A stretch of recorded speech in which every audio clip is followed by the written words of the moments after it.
వీక్షకులందరికీ నమస్కారం. భారత వాతావరణ శాఖ కీలక అప్డేట్ రిలీజ్ చేసింది.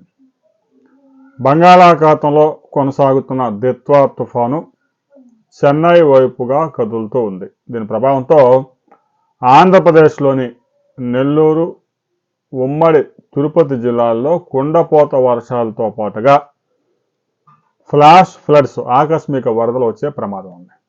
ఇప్పటికే తమిళనాడులో 12 జిల్లాల్లో కుండపోత వర్షాలు నమోదవుతూ ఉన్నాయి. దిత్వా తుఫానుకు సంబంధించి ఐఎండీ తాజాగా విడుదల చేసిన రిపోర్ట్ మనం ఒకసారి పరిశీలిస్తే రాబోయే 2 రోజుల పాటు ఆంధ్రప్రదేశ్లోని ఉమ్మడి నెల్లూరు, ఉమ్మడి తిరుపతి జిల్లా, చిత్తూరు జిల్లా, తమిళనాడులో కుండపోత వర్షాలు నమోదయ్యే అవకాశం ఉంది. నైరుతి బంగాళాఖాతం, దానికి ఆనుకుని ఉన్న ఉత్తర తమిళనాడు, పుదుచ్చేరి తీర ప్రాంతాల్లో దిత్వా తుఫాను గంటకి 12 కిలోమీటర్ల వేగంతో ఉత్తరం వైపుగా కదులుతోంది. ఉదయం 11.4 డిగ్రీలు ఉత్తర అక్షాంశం, 80.6 డిగ్రీల తూర్పు రేఖాంశం దగ్గర ఉంది. అయితే మధ్యాహ్నానికి దీని కదలికల్లో కొంత మార్పు వచ్చింది. సాయంత్రానికి మరింత వేగం పెరిగింది. తమిళనాడులోని కడలూరుకు ఆగ్నేయంగా 100 కిలోమీటర్లు, కరైకల్కు తూర్పు ఈశాన్యంగా 100 కిలోమీటర్లు, పుదుచ్చేరికి ఆగ్నేయంగా 95 కిలోమీటర్ల దూరంలో ఈ దిత్వా తుఫాను కేంద్రీకృతమై ఉంది. ఇక చెన్నైకి ఇది 140 కిలోమీటర్ల దూరంలో దిత్వా తుఫాను కొనసాగుతూ ఉంది.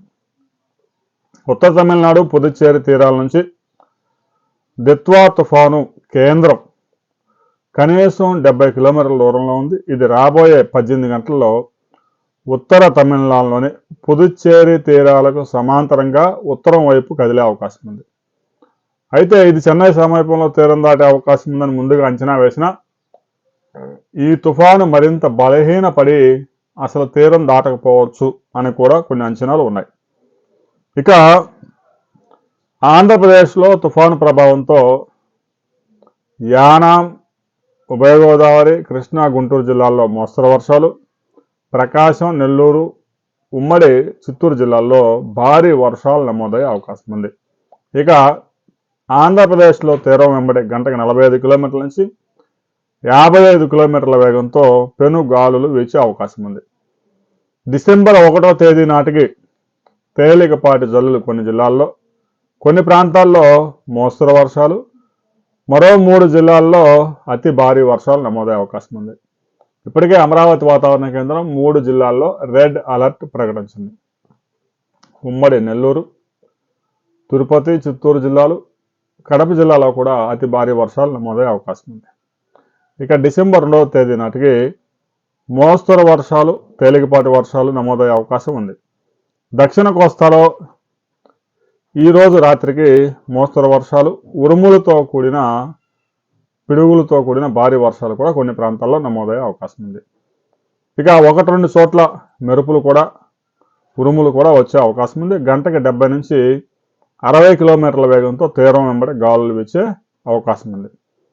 ఇక దక్షిణ కోస్తాలో డిసెంబర్ 1వ తేదీ అంటే రేపటికి మోస్తరు వర్షాలు, ఉరుములతో కూడిన జల్లులు కురిసే అవకాశం ఉంది. 1-2 చోట్ల మాత్రమే భారీ వర్షాలకి అవకాశం ఉంది.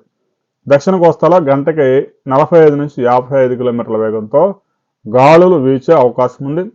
2వ తేదీ నాటికి మోస్తరు వర్షాలు, ఉరుములతో కూడిన జల్లులు పడే అవకాశం ఉందని విపత్తు నిర్వహణ సంస్థ బులెటిన్ రిలీజ్ చేసింది. ఇక రాయలసీమ జిల్లాల్లో ఈరోజు రాత్రి వరకు చాలా ప్రాంతాల్లో జల్లులు పడే అవకాశం ఉంది. 1-2 చోట్ల అతి భారీ వర్షాలు కూడా కురిసే అవకాశం ఉంది. రాయలసీమలో గంటకు 50 నుంచి 60 కిలోమీటర్ల వేగంతో పెనుగాలులు, కొన్ని ప్రాంతాల్లో 70 కిలోమీటర్ల వేగంతో కూడా వీచే అవకాశం ఉంది. డిసెంబర్ 1వ తేదీ, 2వ తేదీ రాయలసీమలో మోస్తరు వర్షాలు కురిసే అవకాశం ఉంది. కొన్ని ప్రాంతాల్లో అతి భారీ వర్షాలు కూడా నమోదయ్యే అవకాశం ఉంది. డిసెంబర్ 2వ తేదీ కూడా 55 కిలోమీటర్ల వేగంతో గాలులు వీచే అవకాశం ఉంది. రాబోయే కొద్ది గంటల్లోనే దిత్వా తుఫాను మరింత ఉత్తర దిశగా కదిలి దక్షిణ కోస్తా, ఉత్తర తమిళనాడు మధ్య తీరానికి మరింత సమీపంగా వచ్చి బలహీనపడే అవకాశం ఉంది.